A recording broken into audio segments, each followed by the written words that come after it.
Molded pulp isn't exactly a household word, but it is a household item. Chances are you've got an egg carton in your fridge that's made of it. This thick cardboard-like material can be shaped into a variety of containers, such as those drink carriers they give you at the fast food restaurants. Farms ship out their eggs in trays called filler flats. These flats begin as recycled paper. Old phone books, newspapers, magazines, cardboard, pretty well any product made of paper fibers. The factory even recycles its own flats that have been rejected by quality control.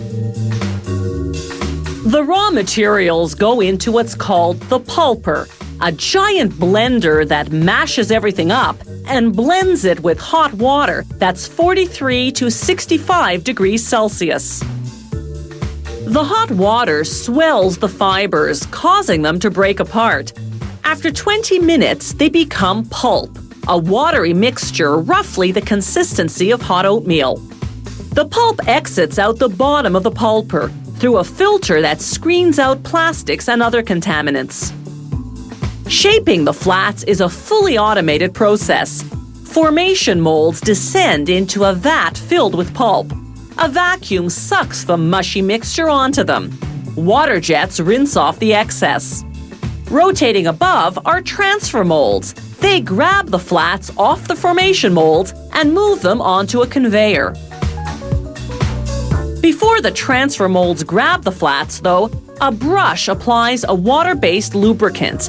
This ensures the flats won't stick to the molds. It's just like greasing a baking pan.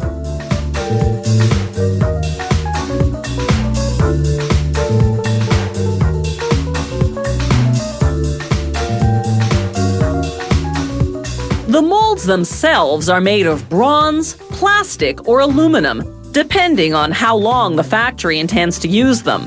They're covered with a stainless steel mesh. This mesh ensures an even vacuum through the mold so that the pulp spreads over it evenly. The soggy flats now go into an oven for 12 minutes to dry out. The 205 degrees Celsius heat evaporates the water. This bonds the fibers together, forming a rigid material. After they exit the oven, a device appropriately called an upender flips them up so that they stack into each other. A built-in counting mechanism triggers the machine to section off the required number of flats per package,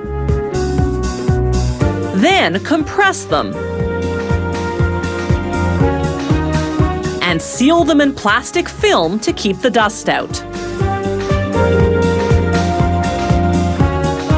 The factory uses the identical molding process to make 4-cup drink carriers. These too go into an oven to dry out the pulp, but only for 6 minutes, half the time the filler flats need, because this product is smaller and lighter.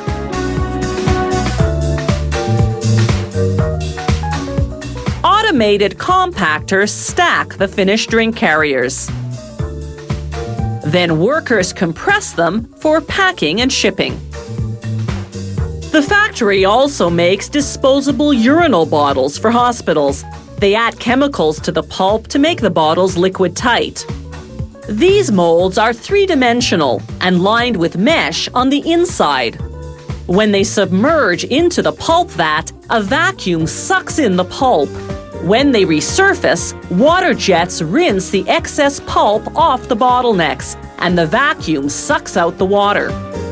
A spiked conveyor belt transports the bottles to the drying oven. They dry at a lower temperature than the flats and drink carriers do, 176 degrees Celsius, and for a longer time, a half hour. This ensures the chemicals making the bottles liquid tight cure thoroughly. While urinal bottles can't be recycled for sanitary reasons, drink holders and filler flats are recyclable, making them extremely environmentally friendly.